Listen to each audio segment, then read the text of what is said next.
ಹೇಳಪ್ಪ. ಇವತ್ತು ಚನ್ನಪಟ್ಟಣ ಪ್ರವಾಸ ಬಗ್ಗೆ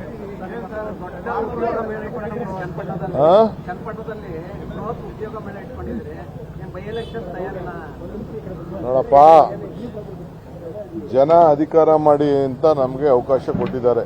ಜನರ ಸೇವೆ ಮಾಡಿ ಅಂತ ಅವಕಾಶ, ಅಧಿಕಾರ ಮಾಡಿ ಅಂತ ಅವಕಾಶ. ಅಧಿಕಾರನ ಜನರಿಗೆ ಯಾವ ರೀತಿ ಉಪಯೋಗಿಸಿ ಜನರಿಗೆ ಒಳ್ಳೇದು ಮಾಡಬೇಕು ಅನ್ನೋದು ನಮ್ಮ ಸರ್ಕಾರದ ಒಂದು ಚಿಂತನೆ.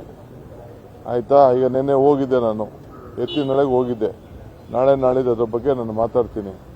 ಈಗ ಕೆಲವರೆಲ್ಲ ಹೇಳ್ತಾ ಇದ್ರು ಮೂಗು ಕೂಸ್ಕೊಯ್ತೀನಿ, ಕಿವಿ ಕೂಸ್ಕೊಯ್ತೀನಿ, ಬಾಯಿ ಮುಚ್ಕೋತೀನಿ ಅಂತ ಹೇಳ್ತಾ ಇದ್ರು. ನೀರೆಲ್ಲ ಚಾಲನೆ ಮಾಡಿಬಿಟ್ಟು ಬಂದಿದ್ದೀನಿ, ಟ್ರಯಲ್ ರನ್. ಒಳ್ಳೆ ಮುಹೂರ್ತ ಫಿಕ್ಸ್ ಮಾಡ್ತಾ ಇದ್ದೀನಿ. ಇವತ್ತು CMಗೆ ಹೇಳಿದ್ದೀನಿ, ಇನಾಗ್ರೇಷನ್ನು ಸದ್ಯಕ್ಕೆ ಅದನ್ನು ಪ್ರಾರಂಭ ಮಾಡ್ತೀವಿ. ಅದನ್ನು ಹೆಂಗೆ ಮಾಡಬೇಕು ಅಂತೇಳಿ ಕೂತ್ಕೊಂಡು ಮಾತುಕತೆ ಮಾಡಬೇಕು. ಕೆಲವ್ರ ಹತ್ರ ಎಲ್ಲ ಮಾಡ್ತೀವಿ. ನನಗೆ ಉದ್ಯೋಗ ಮೇಳ ನಮ್ಮ ಇಲಾಖೆ ಇದೆ, ಕೆಲಸ ಕೊಡಿಸ್ಬೇಕು. ಅಟ್ಲೀಸ್ಟ್ ಹುಡುಗರುಗಳೆಲ್ಲ ಹೋದಾಗೆಲ್ಲ ನೂರಾರು ಜನ ಅರ್ಜಿಗಳು ಕೊಟ್ಟಿದ್ರು, ಕೆಲಸ ಕೊಡಿ ಅಂತ ಅರ್ಜಿಗಳು ಕೊಟ್ಟಿದ್ರು. ಅದಕ್ಕೆಲ್ಲ ಅಪ್ಲಿಕೇಶನ್ನ ಕರೆಸಿದ್ದೀವಿ. ಇವತ್ತು ಹೋಗ್ತಾ ಇದ್ದೀವಿ. ಒಬ್ಬರಿಗೆ ಸಿಗ್ತದೋ, 100 ಜನಕ್ಕೆ ಸಿಗ್ತದೋ, 1000 ಜನಕ್ಕೆ ಸಿಗ್ತದೋ, ಒಂದು ಪ್ರಯತ್ನ ಅಂತೂ ಮಾಡ್ತಾ ಇದ್ದೀವಿ. ನಾಳೆ ರಾಜ್ಯಪಾಲರು ಟೈಮ್ ಕೊಟ್ಟಿದ್ದಾರೆ. ಭೇಟಿ ಮಾಡಿದ್ದೀನಿ. ಮೊನ್ನೆ ಎಂಗೇಜ್ಮೆಂಟಲ್ಲಿ ಸಿಕ್ಕಿದ್ರು.